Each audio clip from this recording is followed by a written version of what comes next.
Was Paul an apostle like the other apostles, such as Peter, James, and John, and the 12? Our text today is out of Acts chapter 1.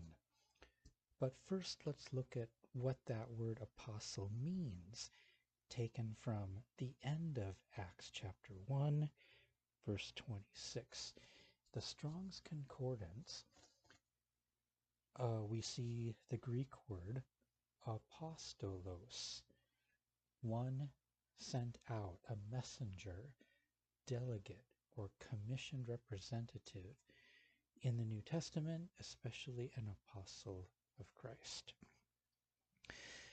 This is so important because the author of Acts, even though he writes many decades later, he places importance on this apostolic succession, how an apostle is chosen.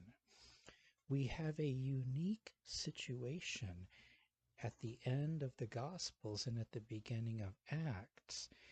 Judas had betrayed Jesus and then died. So instead of 12 apostles, there were only 11 apostles. So they chose another one to take his place.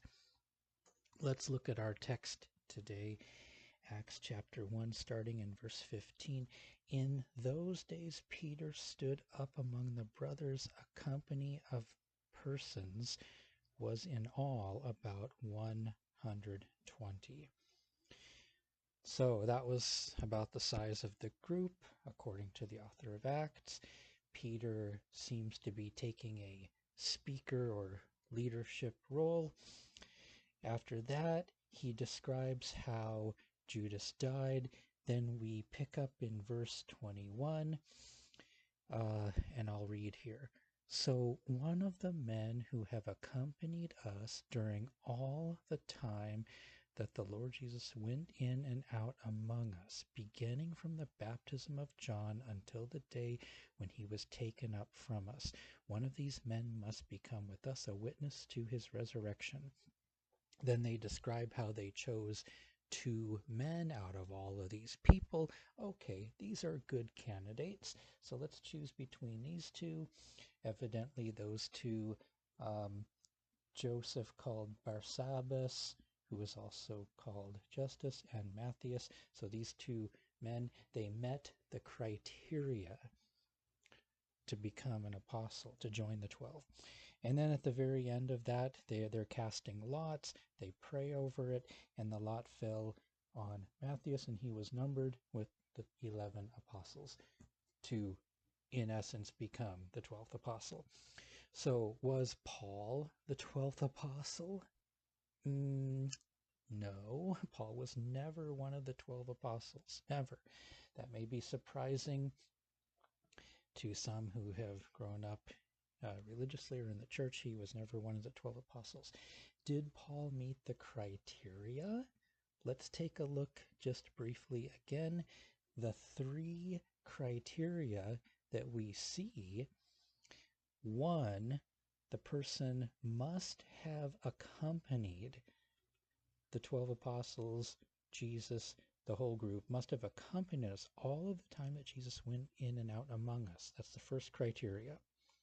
Beginning from the baptism of John until the day when he was taken up from us. That's criteria number 2.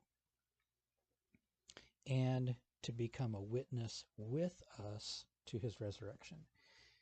Paul does not meet the first 2 criteria. He was not with them. He never was with them. Paul never even says he was with them. The 3rd criteria, a witness to his resurrection. Paul claims he saw a vision. The resurrected Christ appeared to him. So that's where he's making that claim. But according to the apostolic succession, these 3 criteria must be met to become an apostle, like Peter, James, John, and the others.